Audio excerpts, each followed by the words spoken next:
Dios nos dice que hay nuestra parte. Cuando Dios llamó a Adán y le dijo en Génesis capítulo 2, ponle nombre a todos los animales, Dios pudo haber dicho, mire, este es jirafa, este es hipopótamo, este es elefante, este mandril no se parece a ti, Adán, ¿verdad? Es mandril, este es fulano, tal animal. Dios le pudo haber hecho, pero ¿por qué le dijo que Adán nombrara a los animales?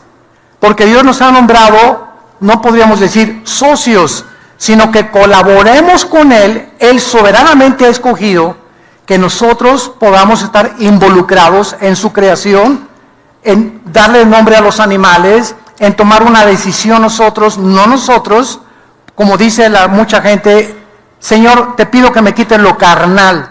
Dios nunca va a hacer lo que es tu responsabilidad. Entendamos esto. Dios nunca va a hacer lo que nos corresponde hacer a nosotros. Entonces, cuando nosotros hacemos lo que nos corresponde hacer, cuando Dios dice, cuando yo vea que tú amas a tu esposa, cuando yo vea que le das buen ejemplo a tus hijos, cuando yo vea que a ti te interesa el reino de Dios, con lo que tú aportas al reino de Dios, cuando yo vea en ti tomar el primer paso, yo te respaldo. Yo hago mi parte, dice Dios. Pero Dios nunca va a hacer lo que nos corresponde a nosotros hacer. Entonces, cuando nosotros determinamos, me determino como joven, no contaminarme ni con las drogas, o propongo en mi corazón, Señor, ayúdame, soy muy débil, no quiero tener ojos más que para mi esposa, determino que ya con este muchacho no voy a salir porque lo único que quiere él es tocar mi cuerpo. Cuando hacemos determinaciones en nuestra vida, Dios nos respalda con su poder. Ya no quiero fumar estos cochinos, tabaco entubado, ¿verdad? Que me está afectando toda mi vida. Ahí está, no quiero ya, Señor. No tengo el poder, pero los tiro. Cuando Dios ve que tiras el tabaco y tiras esas drogas, viene su poder para respaldar la decisión que hemos tomado. Esto es importante porque mucha gente cree que es muy difícil ser cristiano en el siglo XXI. Hoy estamos rodeados de tentaciones, pornografía en la televisión, telenovelas, cines, películas, etcétera, etcétera. Y la Biblia nos ofrece un ejemplo en Daniel. Muchacho que entre los 14 y 17 años más o menos de edad, fue deportado de Jerusalén a Babilonia, el imperio más poderoso que ha existido en la historia, que hasta el grado de que los jardines colgantes de Babilonia fueron considerados una de las 7 maravillas del mundo. Entonces vamos a ver ahora en esta segunda parte del estudio del libro de Daniel, de qué forma este muchacho nos da un ejemplo de determinación, de disciplina. Si no tienes disciplina, nunca alcanzas nada en la vida. Seas doctor, licenciado, plomero, carpintero, chofer, predicador, dime el oficio, la profesión que quieras. Si no tienes disciplina en tu vida, nunca vas a poder lograr tus objetivos. Y si los logras, cuando llegues a gerente, cuando llegues a tener dinero, cuando llegues a tal parte, y te das cuenta que nunca adquiriste el bendito hábito de tener una vida disciplinada, no duras arriba. Con la rapidez con la que tú subiste como artista, como Miss México, como actor, como karateca, como deportista, lo que tú digas y mandes, cuando tú llegues a la cima o al éxito que has soñado, alcanzar o a ser dueño de tu negocio, de tu taquería, lo que tú me digas, si allá arriba, cuando comience a irte bien, si no tienes disciplina, lo vas a echar al bote de la basura todo. O te vas a descomponer tu carácter, o te vas a enorgullecer, o como ya tienes dinero te olvidas de Dios, o tienes el derecho de tener, ya tengo para mantener a 2 más amantes, pero la falta de disciplina es importante en la vida cristiana, porque somos soldados de Jesucristo. Vamos a ver ejemplos de integridad. ¿Qué es la integridad? La integridad es que estoy hecho de una sola pieza. Esta es la palabra íntegro. Soy igual en mi escuela, soy igual en mi oficina, la cara que tengo en la iglesia la tengo en mi casa, la cara que tengo con mi familia es la misma cara, no tengo una cara para mi familia, una cara en mi oficina, una cara en la iglesia de San Clodomiro. y otra cara cuando estoy en la calle. Eres una persona desintegrada, con múltiples facetas de la personalidad. Eres una persona, la palabra griega es hipócrita. La palabra hipócrita significa actor, el que actúa como no es. Entonces, si tú tienes una forma de actuar con tus amigos, otra forma de actuar con tu familia, otra forma con los cristianos, no eres una persona íntegra. Eres una persona que estás comenzando a desintegrarte, porque estás descomponiendo tu personalidad. Si lo que dices no lo haces, te comienza a desintegrar tu personalidad. La psicología le llama desórdenes múltiples de la personalidad. Otros le llaman esquizofrénicos, que tienen dos conductas completamente diferentes.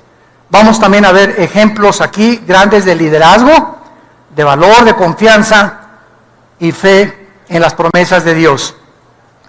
Daniel vivió desde los días de Nabucodonosor hasta los días del rey Ciro de Persia. En el libro de Daniel vamos a encontrar a 4 imperios. El imperio babilónico, con el cual comienza el libro. Los persas llegaron y conquistaron a los babilonios. Los persas son ahorita la nación de Irán. Los persas no son árabes, son persas. El farsí es el idioma que hablan en Irán, no el árabe. Nada más que adoptaron la religión musulmana a través del tiempo. Los griegos conquistaron a los persas. Alejandro el Magno se hundió en la degeneración sexual y vinieron los romanos y conquistaron Grecia. Y ahí acaba, ¿verdad?, las profecías de los imperios mundiales hasta que el anticristo surja con la última forma de gobierno mundial que profetiza Daniel capítulo 2, capítulo 7, capítulo 11. Entonces es maravilloso cómo está el orden de la historia en el libro de Daniel, pero el Espíritu Santo inicia el libro de Daniel mostrándonos a un joven con disciplina, tan joven, un joven determinado, un joven que voy a seguir a Dios, un joven que voy a ir contra la familia, contra mis amigos, contra lo que sea, porque fuimos llamados no solo a creer en Cristo, sino a sufrir por su nombre. Así que si eres perseguido en tu familia y si eres burla de tus amigos o en tu oficina, no te achicopales, como decimos en México, ¿verdad? No te desanimes, sino que cobra vigor, porque el Espíritu de Dios vive sobre ti. Vamos a leer los primeros 8 versículos, del capítulo 1 de Daniel para iniciar el estudio, ya versículo por versículo, capítulo por capítulo, de este maravilloso libro, sobre todo en la relevancia con los tiempos que estamos viviendo. En el año 3 del reinado de Joacim, rey de Judá, vino Nabucodonosor, rey de Babilonia, a Jerusalén y la sitió. Y el Señor entregó en sus manos a Joacim, rey de Judá, y parte de los utensilios de la casa de Dios, y los trajo a tierra de Sinar, a la casa de su Dios, y colocó los utensilios en la casa del tesoro de su Dios. Y dijo el rey Aspenaz, jefe de los eunucos, la palabra Sarís, con S de Samuel en el hebreo, es la palabra de una persona que fue castrada. ¿Por qué castrados? Porque en aquellos tiempos los reyes salían de los palacios y se quedaba la reina sola, con puro negrito alrededor. La mayoría de los esclavos, ¿verdad? Entonces el rey no podía estar allá en la guerra y ahorita mi esposa, con quién andará, etcétera, etcétera. Entonces todos los que estaban cerca de la corte real los castraban y se evitaban problemas de que embarazaron a la sirvienta o embarazaron a la nodriza o embarazaron a otra de las, etcétera, etcétera. Entonces los castraban para que no pudieran tener los problemas que tienen las personas que no estaban castradas. Entonces había un jefe de toda la guardia del rey Nabucodonosor y se le llama el jefe de los eunucos, de los castrados, que trajera de los hijos de Israel, del linaje real de los príncipes, muchachos en quienes no hubiere facha alguna, de buen parecer, enseñados en toda sabiduría, sabios en ciencia y de buen entendimiento, e idóneos para estar en el palacio del rey, y que se les enseñase las letras y la lengua de los caldeos.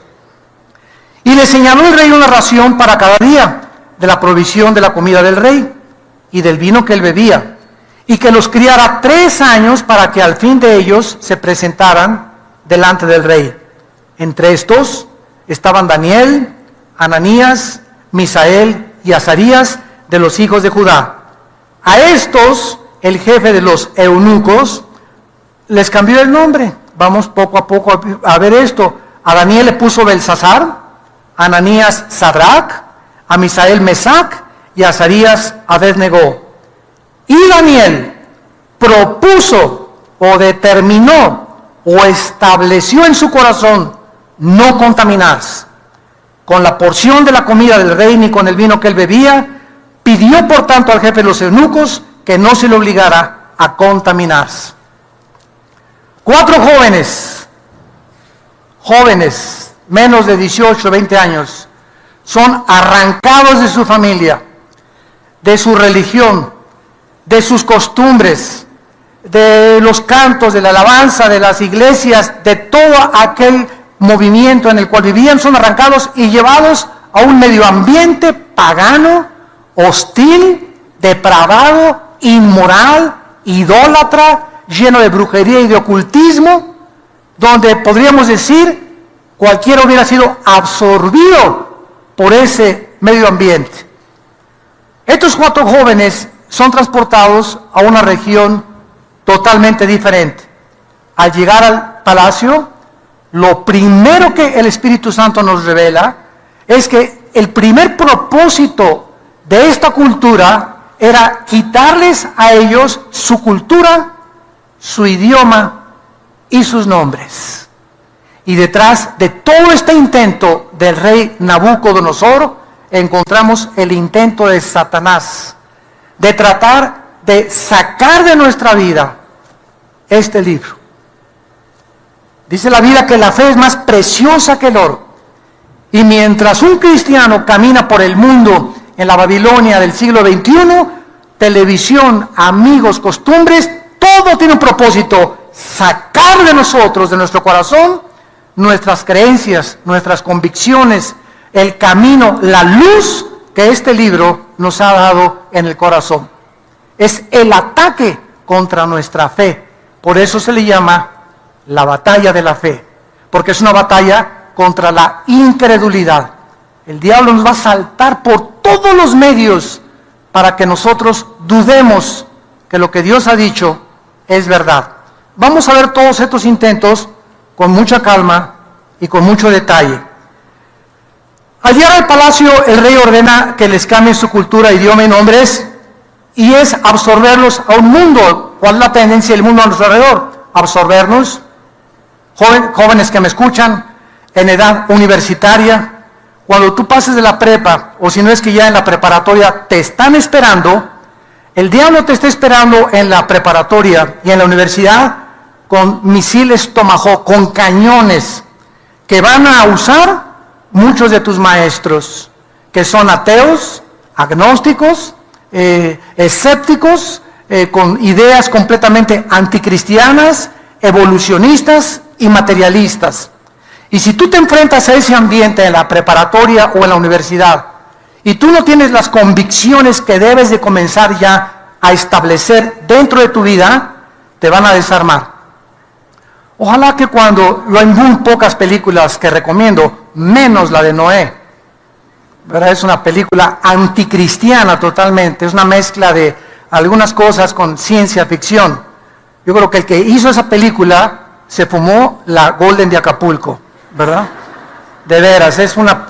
yo creo que ni Aladino la lámpara maravillosa puede hacer tanta ciencia ficción como esa tontería de película.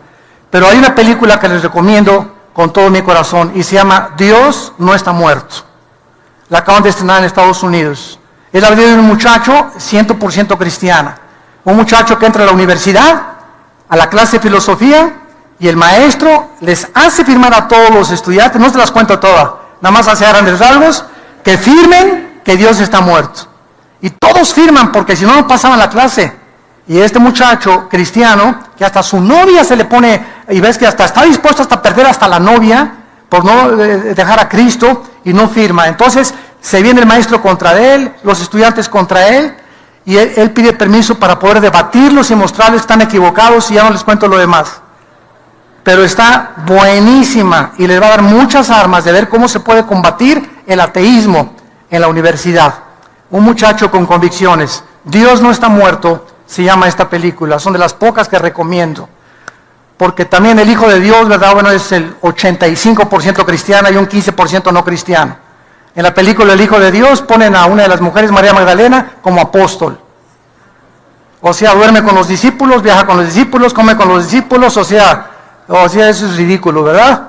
Yo no sé si el movimiento feminista intervino en esta película, pero ahí la meten, ¿verdad? Y cuando Cristo resucita a Lázaro, el poder es, Lázaro, ven fuera. En lugar de eso, en la película entra y le da un beso y resucita a Lázaro. O sea, le roban el poder a la palabra de Dios. Entonces hay muchas cosas buenas y hay muchas cosas, y los que conocen la Biblia, pues ya nos van con la finta, ¿verdad? Bueno, no la estoy recomendando, si la quieren ver, véanla. Muy bien, entonces estos muchachos al llegar ahí, ¿verdad? Vemos en primer lugar que lo primero que les quieren cambiar es el idioma. Dice versículo 4, muchachos en quienes no hubiera facha alguna, tacha, de buen parecer, enseñados con sabiduría, sabios en ciencia, de buen entendimiento, idóneos para estar en el palacio del rey, y que se les enseñara las letras y la lengua de los caldeos. Vemos en primer lugar, en el versículo 4, que lo primero que intenta Satanás es cambiar su idioma, el lenguaje que aprendimos desde la infancia de la Biblia.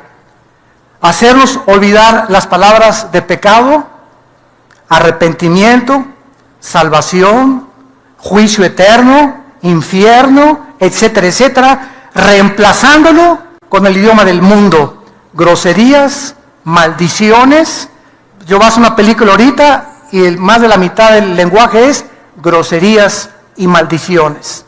Entonces vemos como todo el mundo alrededor, ¿verdad? Las telenovelas, las películas, los libros que ven en todos lados, tienen el propósito de cambiar nuestra manera de hablar.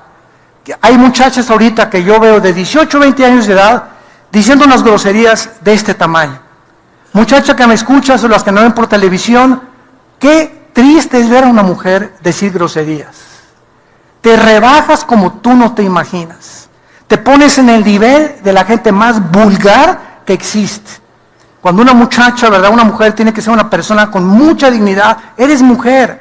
Eres una joya preciosa en las manos de Dios. Si en los hombres se ven mal las groserías, 1000 veces más en las mujeres. Vemos nosotros que al cambiar esta cultura, quieren, ¿verdad?, cambiar también completamente todo aquello que nosotros hemos aprendido en la iglesia y a través de nuestros padres. En la segunda carta de Timoteo, capítulo 1, versículo del 3 al 7, Pablo antes de morir le recomienda esto a Timoteo. Dice 2 Timoteo, versículo 3, doy gracias al cual sirvo desde mis mayores, con limpia conciencia de que sin cesar me acuerdo de ti en mis oraciones noche y día. Vean lo que le dice Pablo a Timoteo.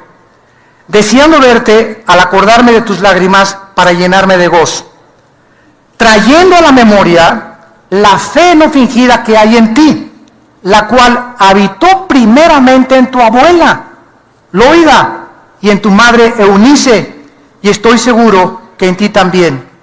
Timoteo traía una tercera generación de cristianos en su vida. Yo creo que la mayor parte de nosotros en México, por lo menos en el caso mío, somos la primera generación. Mis padres pertenecieron a la religión popular. Mi madre ahorita que cumplió 89 años, está en Toluca y mamá, muchos de ustedes la conocen, se convirtió cuando tenía como 70, 80 años de edad, hace como 12 años.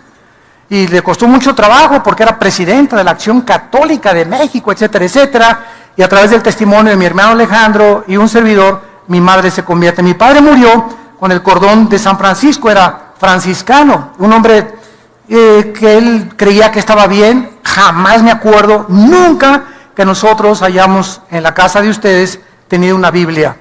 Y si había una, era con un candado, prohibido leerla, hasta que viniera el arzobispo y con el permiso de él poder abrirla, porque tenía el imprimatur de la Iglesia del Vaticano y no se permitía que el populus leyera la Biblia hasta 1962, cuando Juan 23, tu padrino que va a ser santo hoy, él fue este papa, de las buenas cosas que hizo Juan 23 fue abrir la Biblia, fue de los pocos papas que han abierto la Biblia en 1962, Segundo Concilio Vaticano, y cuando comenzó a leer Juan 23, se espantó. Comenzó a leerla y, Dios mío santo, Ave María Purísima, Virgen del Socorro, Virgen de la Macarena, ¿y qué hizo Juan 23? Mandó quitar el latín de la misa. Si tú eres católico, tu familia es católica, lo deberían de saber. Fue el Papa que ya dijo que la misa se lea en el lenguaje popular. Ya no teníamos por qué llegar a la iglesia, ¿verdad? Y a ver un culetífica juventud te mean, cuida tu deseo, cuida tu estudio, en el nombre del Padre, del Pichi, Espíritu Santis. Entonces, puro latín, iba sin no saber ni lo que decían, nos parábamos, nos sentábamos, Yo de niño me acuerdo que así íbamos a la iglesia. En los 60 que yo era chamaquito, ¿verdad? Me acuerdo que nos paran, siéntense, y salías como si nada, ¿verdad? Juan 23 quitó el latín y se comenzó a enseñar. Quitó los santos, Virgen de Lourdes. Quitó los santos Juan 23. Hay muchas iglesias que lo siguen teniendo porque si se los quitas, te linchan. Pero en la mayor parte ya casi no hay santos, ya los mandó quitar. Permitió que la música entrara en la alabanza de la iglesia. Y comenzó a hacer muchas reformas que se llamaron Segundo Concilio Vaticano. Entonces, así uno de los papas más revolucionarios que han habido en la historia del papado. Entonces, vemos que nosotros, como la primera generación, muchos de ustedes son hijos de pastores o fueron ya sus abuelos pastores, muy pocos en Latinoamérica, en Estados Unidos. Todos los pastores que conozco son tercera, cuarta, quinta generación. Qué bendición, ¿verdad?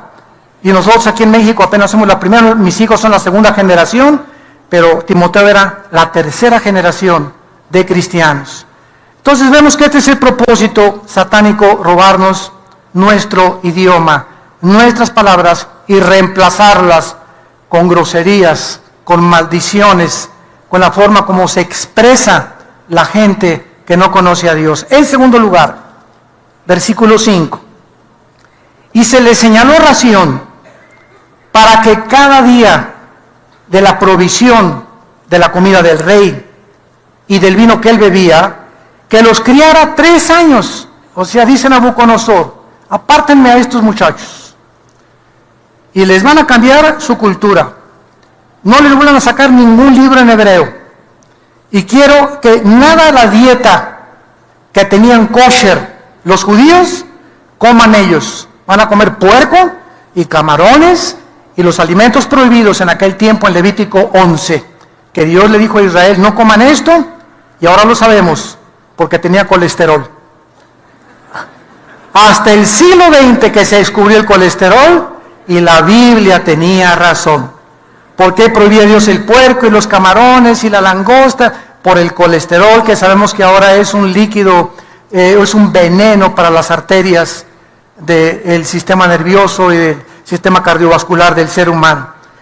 Y dice la Biblia que ellos no querían entonces contaminarse con eso ni con la bebida, y vamos a ver por qué. En segundo lugar, al tratar de cambiarles su idioma y su cultura, te van a reemplazar cuando llegues a la preparatoria y cuando llegues a la universidad.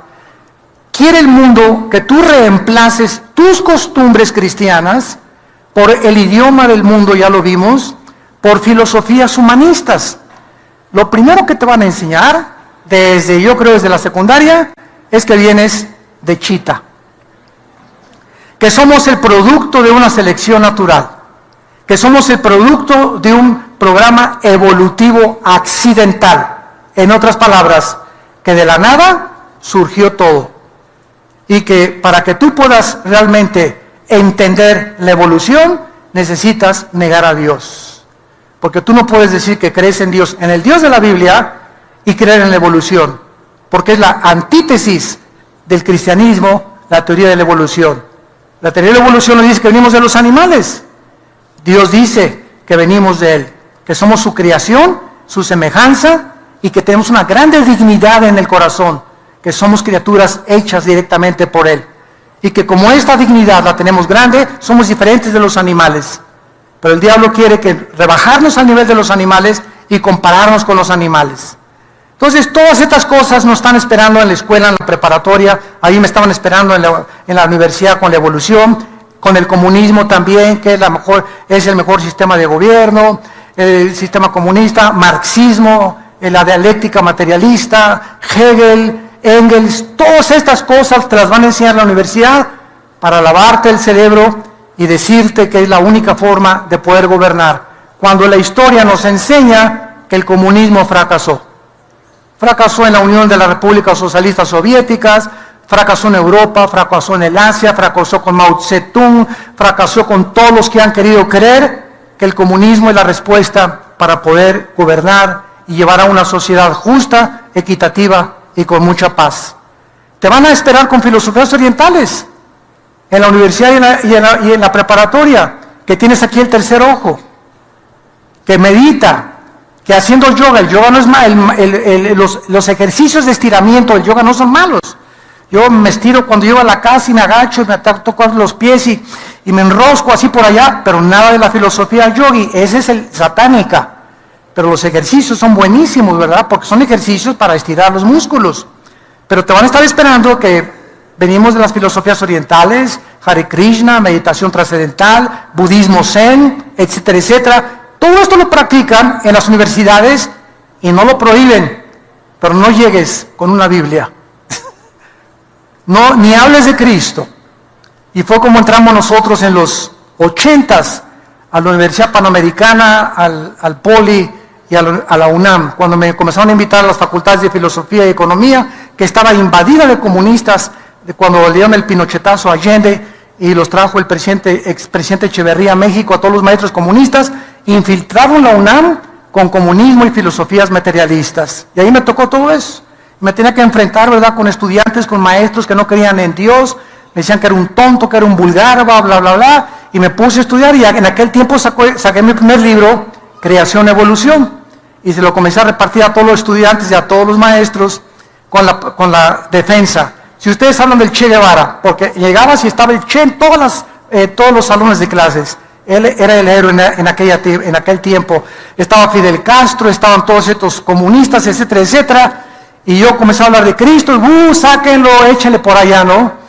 Hasta que pudimos comenzar a debatirlos y a demostrarles que al hablar de Cristo, estábamos hablando del líder más grande, que ellos llamaban el primer comunista, háganme el favor, de la historia. Entonces, cuando se dieron cuenta que la Biblia no es un libro religioso, sino que vienes a hablarles de ciencia, y de que la creación bíblica tiene más evidencias científicas que la famosa teoría de la evolución, es cuando la gente comienza a abrir los ojos. Entonces la evolución es una teoría que es satánica totalmente. ¿Por qué? Porque te dice que no somos seres humanos, somos animales evolucionados. Y como dijo Dostoyevsky, si no hay Dios, no hay moral. Cada quien hace lo que le da la gana. Si no hay moral, todo es permisible, más que la moral que tú inventes para tu propia vida y tu propia familia. Dice Colosenses 2, versículo 8. Mirad que nadie los engañe por medio de filosofías. Fíjense lo que dice. Y huecas sutilezas según las tradiciones de los hombres, conforme a los rudimentos del mundo y no según Cristo. ¿Qué nos dice Dios? Cuídate de cualquier sistema de pensamiento que no tenga su origen en la Biblia. Todas las filosofías, todos los sistemas de pensamiento, materialismo, pluralismo, hedonismo, comunismo, nazismo, fascismo y todos los ismos, fíltralos a través de la Biblia. Que el hombre vino de una chispa que nació en el espacio, ¿qué dice la Biblia? Que la doctora Corazón dice que el sexo antes de casarte no es malo porque es necesario que te pruebes si te ama tu novia, ¿qué dice la Biblia? No la doctora Corazón, ¿qué dice la Biblia? Que te dicen que tú eres Géminis y que tu novio es Capricornio y que no quiere tener nada contigo porque Capricornio y Géminis no se llevan, ¿qué dice la Biblia? Que son babosadas. Que increíble que seamos pensantes y creamos que la luna tiene efecto sobre las mareas del mar por la fuerza gravitacional que existe, pero la luna y los astros y Saturno tienen influencia sobre mi conducta. Imagínate nada más, ¿no? Digo, a eso hemos llegado. Pero ahí tienes a Walter Mercado 1 hora diaria en tu casa. Cuídate, dice la Biblia, cuídate cualquier sistema de pensamiento, el que quieras traerme. Fíltralo con la Biblia. Y la Biblia hace pedazos, 2 Corintios capítulo 10, refutando argumentos y toda altivez que se levanta contra el conocimiento de Dios, llevando cautivo todo pensamiento a la obediencia a Cristo Jesús. La Biblia hace pedazos todos los sistemas y filosofías del hombre. Cuando tú conoces este libro, no hay nada que se pueda anteponer. Y si alguien se opone a las evidencias que les presentamos, no es porque no tengan evidencias, sino porque han decidido no creer. Que es la tragedia de la mayor parte de los seres humanos. No es la luz la que le falta a un ciego, porque el ciego puede tener aquí una lámpara y mantener los ojos cerrados. Dice el dicho chino, un hombre puede llevar al río a un burro y entre 50 no lo hacen beber. Contra la voluntad humana no hay nadie. Si tú has decidido no creer, aunque tengas evidencias históricas, arqueológicas, paleontológicas, científicas de la Biblia, has decidido no creer. Y por ese orgullo y por ese rechazo a la luz, la Biblia dice que Dios te condenará eternamente en el infierno. Por no haber querido aceptar eso. Oye, ¿pero qué? ¿Por qué? Porque al rechazar eso, lastimas tu vida. Te comienzas a autodestruir. Comienzas a destruir tu matrimonio, tus hijos, tu negocio y todo lo que está a nuestro alrededor. Nos volvemos enemigos de la sociedad. Al ser enemigo de Dios, te haces enemigo del ser humano. Y sin que te des cuenta, lastimas a toda la gente que se te acerca por el orgullo de tu corazón. En tercer lugar, les quisieron cambiar sus nombres. Versículo 7. Cambiarles su identidad. ¿Qué es lo que el mundo nos quiere cambiar? ¿Cuál es nuestra identidad? ¿Qué somos? Hijos e hijas de Dios. Cuando oímos en la televisión, mi hermano Francisco, o mi hermana fulana, o mi hermano esto, mi hermano aquello, mi hermano el gurú, espérame tantito. Juan 1:12 dice claramente en el Nuevo Testamento, a todos los que le recibieron, a los que creen en su nombre, les da Dios el derecho y la potestad de ser llamados hijos de Dios. Así que si tú no tienes a Cristo, discúlpame, tú no eres mi hermano, ni mi hermana. Se oye muy bonito, somos hermanos todos. Todos somos, escúchame, criaturas de Dios. Pero no todos somos hijos de Dios, de acuerdo a la Biblia. Es a los que reciben a Cristo, los que entran a formar parte de la familia de Dios. Si no tienes a Cristo, no eres mi hermana, aunque tienes cara de San Clodomiro.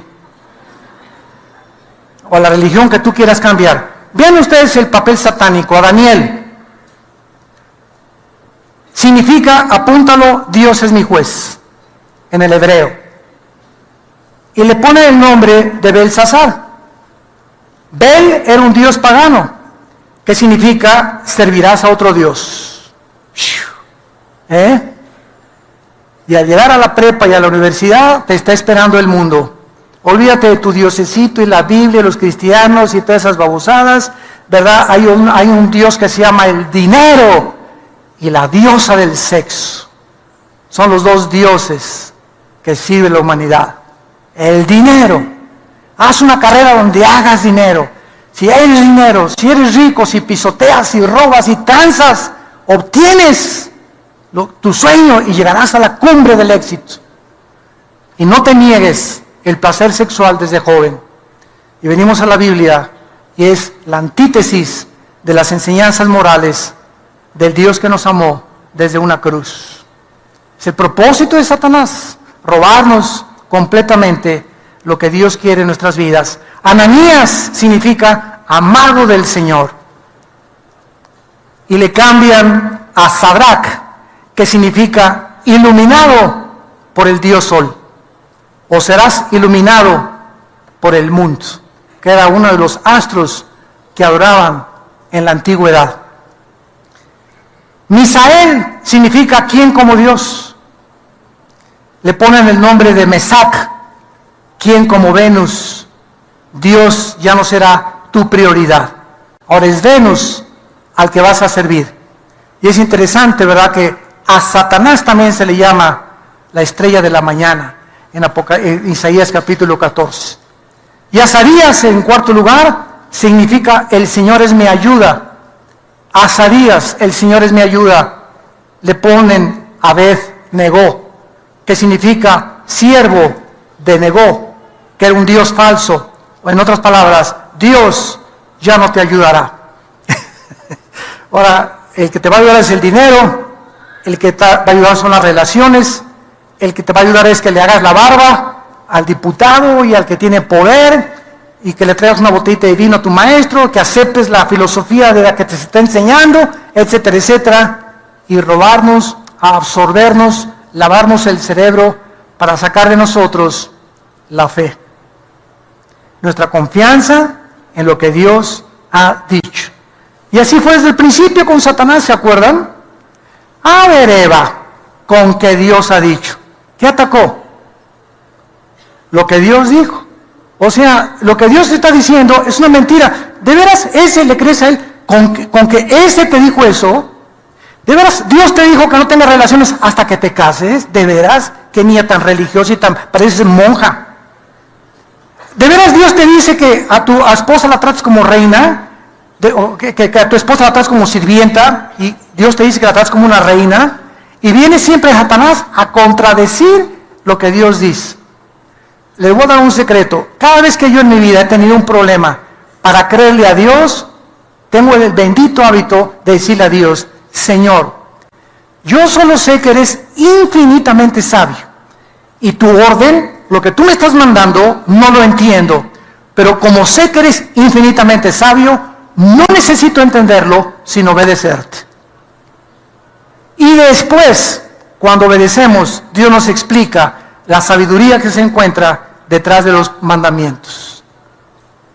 Un ejemplo muy sencillo: tu hijo quiere ir a la discoteca y le dice a Panchito o a Pepito: no vas a la discoteca. ¿Por qué? Porque no vas. Lo vas a crear un muchacho rebelde. ¿Por qué? Porque no entiende la razón para ir a la discoteca. No, mi papá no se quiere divertir. Él quiere que seamos igual de anticuados que como fueron los antiguos viejos, etcétera, etcétera. Así piensan los jóvenes. Entonces tú al muchacho le tienes que dar la razón, la sabiduría que se encuentra detrás del mandamiento. No vayas a la disco, mira, siéntate, Pepito, te quiero explicar, mira, cuando llegas a la discoteca, ¿qué música vas a escuchar? ¿Schubert o Beethoven? No, ¿verdad? Vas a escuchar música de por acá y por allá. ¿Qué te van a servir? ¿Coca-Cola o agua de horchata? Nada de eso, ¿verdad? Te van a servir alcohol. Y mira, mijita, si tú te llegas a una discoteca a tomarte un poquito así de alcohol, ya con eso, con Coca-Cola, con un poquito, un ron, ¿verdad?, te vas a comenzar a sentir más jacarandozona. Ya te comenzaron a chapulinear. Y entonces te vas a tomar dos, mijita linda. Y con la música, el ambiente que se respira, y con la apariencia que todos vas a creer que ahí está el puro reventón, y ahí está la pura felicidad, etcétera, etcétera. Y ya con dos copitas que te metieron, y que alguna vez hasta un chocho te pueden haber metido en la copa, te vas a dar cuenta que cuando amanezcas ya no vas a ser virgen. Una muchacha con dos copas ya no sabe lo que está haciendo. Y le entregas tu cuerpo a cualquier pelafustán roto quintopatiero, como decía mi abuela, sin que ni siquiera sepas ni con quién dormiste, ni dónde amaneciste, ni con quién te fuiste. Entonces, todas estas explicaciones los jóvenes necesitan entender. Es el medio ambiente, la música, lo que va a pasar, la droga que venden, etcétera, etcétera. Y entonces ya si el joven, después de esta explicación y los peligros que puede enfrentar, se afianza a querer ir, ¿verdad? Señor, ¿verdad? No somos dueños de sus vidas. Entonces ya, delante de Dios, ya si agarró carretera a mi hijo, ¿verdad? Señor, yo estoy libre de su sangre porque ya le expliqué y le traté de estorbar el camino. Pero como no soy dueño de su voluntad y Él lo quiere hacer, Dios entonces comienza a tratar con tu vida. y ya no controlas con tus padres y te va a ir como en feria. Te va a ir como en feria. Porque si no aceptas la obediencia de tus padres y la disciplina de tus padres, híjole, enfrentarse con Dios y tener a enemigo de Dios y a Dios como tu maestro para que te discipline, te va a ir como en feria. No te imaginas lo que te va a esperar. Y es la razón por la cual tantos jóvenes están sufriendo lo que están sufriendo, por su rebelión a las leyes de Dios. Y recoges tu cosecha tarde o temprano. Entonces vemos, ¿qué haría Daniel? ¿Se iba a dejar absorber por esta cultura pagana, idólatra? ¿Se mantendría Daniel y sus amigos firmes ante puro bikini alrededor? Puras chavas en bikini en el palacio, vino, jajaja, jijijo, música satánica, etcétera, etcétera. ¿Qué iban a hacer estos jóvenes? Sodoma y Gomorra era la Reino Aventura comparado con esto. Iba a pagar Daniel y sus amigos el precio de la persecución e ir en contra del mundo y de todas estas cosas. Y dice la Biblia que así fue, versículo 8. Y Daniel propuso en su corazón. Esta palabra propuso es la palabra hebrea sum, S de Samuel, U, M de mamá, sum. Y significa establecer principios, disponerse a algo o estar dispuesto a algo, resolver o decidirse con convicción, proponer en el corazón o tener un propósito previo para algo que voy a hacer.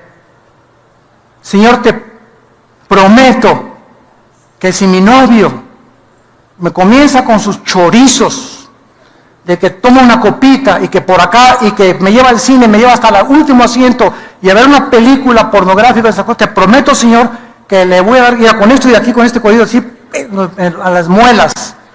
Y voy a salir corriendo del cine, me voy a bajar de su carro y me voy en taxi a mi casa. Pero te prometo, Señor, que no voy a dejar que me toque la mano. Te prometo, Padre Santo, voy a salir con mi novia, no la voy a tocar. No voy a poner mis manos sobre ella. Porque si lo hago, tú me estás viendo. No me ve nadie, pero tú me estás viendo. Propongo, Señor, ir a esta fiesta o esta boda. No voy a entrar a la misa ni a la religión. Voy al banquete a hablar de Cristo. Y te prometo, Señor, compartir tu palabra. Toda decisión necesita un propósito previo. Determinarlo. Quiero ser así.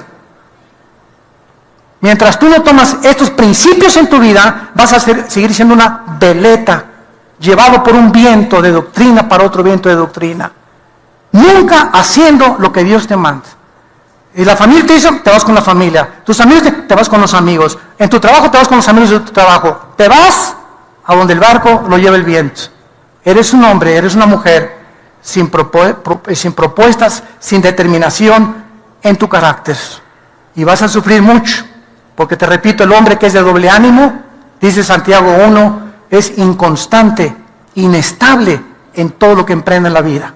Y por eso no te va bien en la vida, porque nunca acabas nada de lo que comenzaste y siempre estás cambiando de opinión por no determinar en tu corazón seguir a Jesucristo.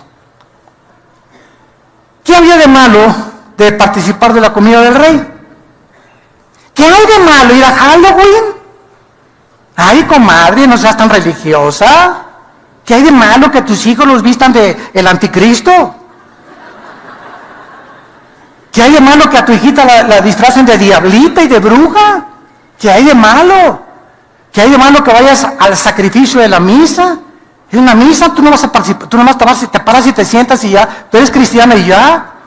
Dice el dicho mexicano, tanto peca el que mata la vaca como el que estira la pata. Nos enfrentamos a un mundo que no está esperando con eso. ¿Qué hay de malo que bautices a tu niña por el amor de Dios? Si le van a echar agüita, no le va a pasar nada, nomás es pura agüita que le echan ahí. Y así comenzamos a ser absorbidos y comenzamos a permitir que se nos lave el cerebro y el corazón y se diluyan más y más nuestras convicciones. ¿Qué hay de malo en todas estas cosas? Bueno, vamos a ver algunos pasajes en Efesios capítulo 5 y vamos a entender las razones poderosas de Dios. Que hay mucho de mal, el mundo no lo ve. ¿Qué hay de malo? Para la comadre no hay nada de malo. porque están ciegos ante el mundo invisible y las consecuencias que las decisiones que tomamos afectan nuestra vida y nuestra familia. Pero entiéndelo, tu mamá, tu comadre, tu primo, tu amigo, no lo pueden ver, entendamos eso. No hay nada de malo en esto, es que para él no hay nada de malo, porque no pueden ver la realidad de cómo funcionan las decisiones que tomamos con el mundo espiritual. Entonces tenemos que tener la iluminación sobrenatural del Espíritu Santo para ver lo que se encuentra en lo que el mundo llama inocente. No hay nada de malo. Ay, la niña vestida de brujita en el Halloween y esas cosas, no hay nada de malo. Bueno, la Biblia tiene otra opinión. Dice en Efesios capítulo 5, versículo 8. Porque en otro tiempo éramos tinieblas, mas ahora somos luz en el Señor. Andad como hijos de luz. Porque el fruto del Espíritu es en toda bondad, justicia, verdad, comprobando lo que es agradable al Señor, no lo que es agradable a mi comadre. Entonces lo primero que tengo que hacer es comprobar qué dice Dios. Lo que el mundo dice que es inocente y que no significa nada, ¿qué dice mi Dios? Él es mi Creador, Él sabe lo que más me conviene. Comprobando lo que es agradable al Señor. Y no participéis en las obras infructuosas de las tinieblas, sino más bien repréndelas. Porque vergonzoso es aún hablar lo que ellos hacen en secreto. Mas todas las cosas, cuando son puestas en evidencia por la luz, y nosotros somos la luz, son hechas manifiestas, porque la luz es lo que manifiesta todo. Por lo cual dice, despiértate, tú que duermes, y levántate de los muertos, y te alumbrará Cristo.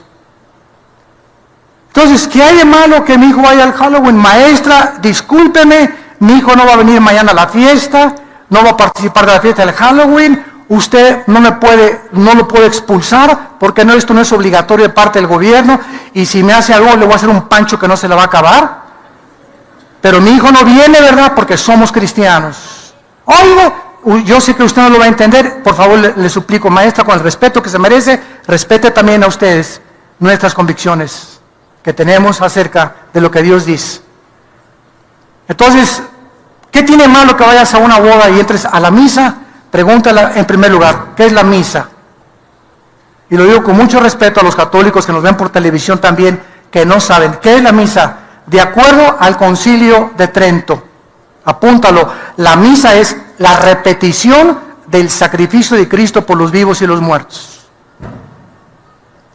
Cuando el cura entra y ofrece el sacrificio de la misa, está ofreciendo y matando a Cristo otra vez, brincándose la cruz e ignorando Hebreos 10, que con un solo sacrificio nos hizo perfectos para siempre.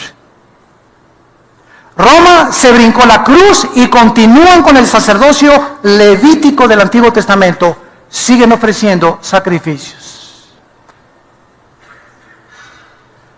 Yo recuerdo todavía cuando era acólito, yo quise ser cura a los 11 años, entré al seminario en Acapulco durante un año, y me acuerdo que me dijo la persona encargada que si yo quería ser cura no podía casarme nunca, y tenía que hacer voto de castidad y de pobreza. Y recuerdo un día, te lo sigo agradeciendo, Señor, que me asomé una vez por la ventana donde nos tenían ahí encerrados, ¿verdad? Y vi una güerita pasar en bicicleta. Y mi esposa ya también lo acepta, ¿verdad? No era ella, ¿verdad? Pero soñé con esa güerita toda la noche. Entonces le hablé a mi papá el otro día por teléfono, como a las 9, muy perturbado yo de mis sueños, y no pude dejar de pensar en la güerita. Y le eché y comencé a orar a Dios, Señor, dame esa güerita. Y entonces le dije a mi papá, fíjate que he descubierto algo. ¿Qué, mijito? Que me gustan las mujeres, le dije a mi papá. Y me dijo mi papá, gloria a Dios, aleluya. Y eso que era católico él, pero no quería que yo siguiera la vocación sacerdotal. Y al otro día fue mi papá corriendo por mí, ¿verdad? Porque me descubrí, para ser cura no podía estar con las mujeres. Hipócritamente, pobres, ¿verdad? Les obligan a hacer el voto de celibato sacerdotal, cuando la Biblia manda, en la Biblia católica, manda que los que sirven a Dios se casen. 1 Timoteo capítulo 3. Los manda que los obispos se casen, por el amor de Dios. Pero ¿saben ustedes por qué es el voto de celibato sacerdotal? Porque si tienen familia, tienen que mantener a la familia y ya no mandan dinero al Vaticano. Solos, todos para allá. Y usted en una cama de piedra y ahí se me queda y va a vivir toda la vida. Y todo lo que gana y todos los diezmos y limonas lo manda para allá. Y se convirtió el Vaticano en el estado más rico de toda Europa en 18 siglos. Aunque ahora ya están despertando muchos y hasta mujeres ya quieren ordenarse como sacerdotisas. Muy bien. Entonces la Biblia nos muestra, ¿verdad?, que detrás de lo que el mundo acepta y lo que le llaman inocente, etcétera, etcétera, se encuentran poderes invisibles, malévolos, con el propósito de engañarnos, barnizando el pecado, maquillando el pecado para que no se vea feo, para que se vea bonito, porque Satanás se disfraza como ángel de luz. Si el pecado no me ofreciera alguna satisfacción, yo no pecaría. Oigan, el pecado es placer maravilloso, diversión. El pecado es bueno, ese es el anzuelo del pecado. Se tiene que presentar como algo que no tiene nada de malo. Que tiene de malo que tengamos relaciones antes de casarnos. ¿Qué tiene malo una canita al aire allá con algún amante de vez en cuando? ¿Qué tiene malo que le robe a Dios de vez en cuando? Se maquilla, se barniza, se disfraza el pecado para no mostrar el poder que se encuentra detrás del pecado. La paga es la muerte. La paga del pecado es la muerte. Y el alma que pecare, esa morirá. Y ese es el temor de Dios, que tenemos que odiar el pecado con toda nuestra alma, porque es el causante de los sufrimientos, tristeza, amargura, rencor, odio, guerras que hay en el mundo. El pecado. Es una humanidad en rebelión contra su Creador. Y finalmente vemos el resultado del valor. Dice en Daniel capítulo 1, que cuando Daniel hace la determinación de no contaminarse con la comida que además era ofrecida a los ídolos paganos de Babilonia, versículo 9, Dios puso a Daniel en gracia y en buena voluntad con el jefe de los eunucos. Ustedes saben el trompo a la uña que el jefe de los eunucos se iba a aventar, permitiéndole que Daniel no comiera de lo del rey. Vamos a ver la próxima clase en Nabucodonosor. Era un rey cruel, que les arrancaba la cabeza, las uñas, destazaba a las mujeres embarazadas. Era un rey cruel, sanguinario. Y este jefe de los eunucos, si el rey se enteraba que había desobedecido las órdenes y no les había dado a los jóvenes hebreos la comida y el vino de él, le costaba la vida. Entonces, para que el jefe de los eunucos, que era de confianza, le haya, vamos a ver, concedido a Daniel, está bien, prueben 10 días, y si en 10 días están igual de sanos, entonces sigan con esa dieta, es porque Dios intervino milagrosamente. Y así lo vamos a ver en el libro de Daniel. Dios interviene en tu vida cuando tú determinas seguirlo. Y lo que viene después, de que tú te propones eso, escúchame esto, vienen los milagros. Dios te comienza a dar las peticiones de tu corazón. Deleítate a sí mismo en Jehová, dice la Biblia en el Salmo 37, y Él te concederá las peticiones de tu corazón. No seas sabio en tu propia opinión. Ven a Jehová y haz el bien. Te apacentarás de la vida y conocerás la verdad. Será como refrigerio a tus huesos, medicina a tu cuerpo. Ven y refúgiate en el Señor. No seas sabio en tu propio corazón. Espera en Él y Él hará. Gracias por tu palabra, Señor. Gracias, Señor, por la misericordia y la paciencia que tienes con nosotros. Gracias por ampliar nuestro entendimiento, porque todavía seguimos tan infectados por el pecado. Todavía hay tantas tinieblas en nuestra vida que necesitamos continuamente recurrir a ti para que tu luz siga entrando a nuestro corazón y sigamos entendiendo que lámpara a nuestros pies es tu palabra. No hay nada torcido ni perverso en ella, es sabiduría a los que tienen entendimiento. En esta mañana, que tu corazón ha sido preparado, entrégale tu vida a Jesucristo. Has probado muchas teorías, filosofías, religiones, maneras de pensar, ideas. Ven a Jesús. Comprueba por ti mismo, por ti misma, que Él es real, que Él resucitó a los 3 días, que quiere entrar a tu vida, iluminarte y mostrarte el engaño en el que vivíamos antes de conocerlo. Y también te va a mostrar el precio que tenemos que pagar por seguirlo con todo el corazón. Si tú quieres en esta mañana invitar a Cristo, ustedes que nos ven por la televisión, les invitamos a que digan estas palabras. Señor, te doy gracias por la cruz, donde tu Hijo dio su sangre para pagar mis pecados. Gracias porque creo que a los 3 días resucitó de los muertos. Gracias porque sé que Él está vivo y te pido, Jesús, que me perdones mis pecados. Me arrepiento de mi vida pasada, del engaño en el que he vivido tantos años, y quiero vivir la corta vida que me espera en el reino de la luz y no de las tinieblas. Te invito a que entres a mi corazón como mi Señor y mi Salvador. En tu nombre precioso. Amén. Bueno, las personas que en esta mañana hicieron esta oración, nos gustaría conocerlas y felicitarlas, decirles que es un valor el que se necesita para hacerlo. Y si tú en esta mañana invitaste por primera vez a Cristo, desde ahí, de tu lugar, te pido que te pongas de pie. Párense los que hicieron esta oración por primera vez en sus vidas. Gracias a Dios, gracias. Gracias, alguien más, gracias. Que Dios te bendiga. Gracias, Señor. Gracias, que Dios te bendiga. Gracias, Señor. Gracias. Gracias, que Dios te bendiga. Muchas gracias. Gracias por estas almas. Gracias, que Dios los bendiga.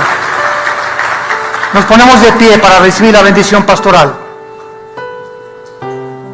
Los que quieran recibir esta bendición simplemente pueden apuntar su mano hacia acá, en señal que reciben esta bendición. Los que no, no hay ningún problema. Dios bendiga tu vida y la llene de paz y de tranquilidad. Dios bendiga tu matrimonio y a tus hijos. Dios bendiga el fruto de tu vientre. Dios bendiga a tus padres. Dios bendiga a tus familiares, tu trabajo, tu entrada y tu salida. Dios te guarde de todo mal cuando andes en la calle y te regrese con bien al gozo de saber que la familia es el tesoro más grande que Dios nos ha dado. Dios cumpla en ti todo propósito para que andes conforme a su propósito, llevando fruto en toda buena obra, creciendo en la gracia y el conocimiento de Dios, fortalecido interiormente por la fe, con toda paciencia y longanimidad, y esperando la esperanza bienaventurada de nuestro Señor Jesucristo, y Él ponga sobre ti en este momento su paz que sobrepasa todo entendimiento, porque te bendecimos en el nombre de Jesucristo. Amén.